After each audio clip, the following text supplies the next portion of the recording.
Saint-Amour, c'est un village dans le Beaujolais, en France.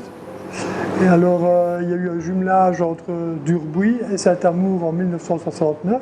Quand mon père a créé la confiture, il a pris le nom de Saint-Amour, donc en référence au jumelage. Ça existe depuis 1974.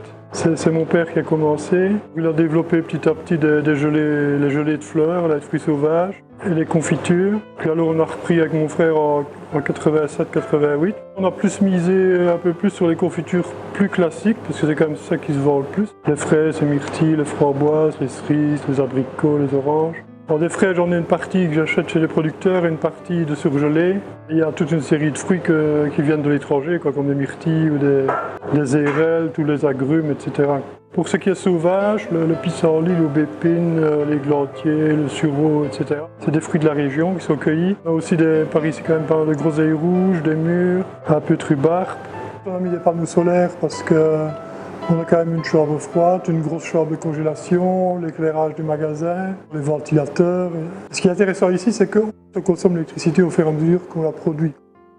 Quand les fruits sont prêts à être cuits, du début à la fin de la cuisson, ça dépend un peu des sortes, ça met entre 1 heure et 1 heure et demie. Ici, on va faire une confiture de fraises, donc on met d'abord les fraises dans la bassine, et puis on met un peu d'acide citrique, puis on va mettre en route.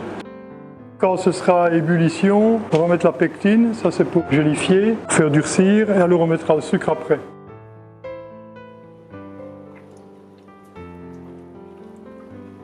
Il faut arriver à une certaine température pour que la confiture soit prête. Ici c'est de l'ordre de 105 degrés. Là on prend une louche pour regarder quand la confiture est prête. Donc elle est prête quand la goutte commence à s'allonger, que ça fait une espèce de guirlande. Quand elle accroche, là elle est presque prête, ça s'accroche bien. La confiture, quand elle est prête, on l'homogénise. Homogéniser quand la confiture est prête. Parce que si on ne le fait pas, on peut avoir du liquide dans le fond et des fruits au-dessus. C'est pour ça qu'on homogénise. On cuit toujours à l'ancienne dans des petites bassines en cuivre. Contrairement aux confitures industrielles, ici ça mijote longtemps. Une confiture industrielle, ça va beaucoup plus vite parce qu'ils ont des aspirateurs directement sur les marmites, c'est des marmites fermées. Donc on la laisse un petit peu refroidir et puis après on la mettra en bocaux.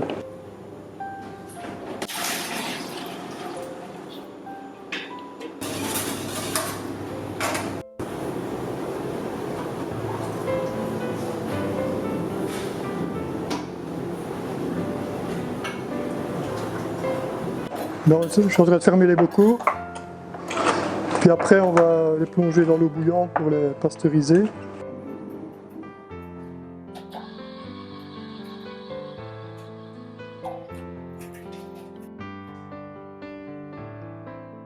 Voilà, maintenant je vais retirer les bocaux. Donc ils sont restés un gros quart d'heure dans l'eau bouillante. Du début jusqu'à la mise en bocaux, et pour une confiture, il y a à peu près 2 heures. On stocke les bocaux non étiquetés. Quand on les met dans le magasin, là on étiquette et on met le petit tissu décoratif dessus. On fait aussi des mélanges de fruits, donc par exemple pêche abricot, 4 fruits rouges, ça c'est fraises, framboises, cerises, groseilles rouges. Les fruits de la forêt, donc ça c'est les myrtilles, des framboises, du cassis, de la groseille rouge. Les 3 agrumes, donc citron, orange et pamplemousse. On fabrique aussi un peu d'autres produits comme des sirops de sureau, sirop de thym, sirop de prunelle. Alors on fait aussi un peu des moutardes aromatisées, donc des moutardes à l'estragon, à l'ail, au piment. On a des clients habitués mais qui viennent parfois de loin, donc on a beaucoup de Flamands bien sûr, assez bien de Hollandais. We zijn uit de Vlaanderen, wij komen van Kortrijk en wij bezoeken Durbuy. En dat is hier heel interessant om de confituurfabriek te bezoeken. Et curieusement, on a quand même beaucoup de Japonais. Parce que là aussi, il y a eu un jumelage entre Durbuy et le Japon. Il y a eu beaucoup de promotions qui ont été faites au Japon. Et beaucoup de Japonais viennent à Durbuy. Et en général, ils emportent en souvenir la gelée de pissenlit. Parce qu'on leur a expliqué dans leur guide que c'était la spécialité locale. Et ici, c'est vraiment un véritable souvenir local puisque c'est produit sur place. Et alors, les personnes peuvent s'en rendre compte puisque l'atelier est accessible au public.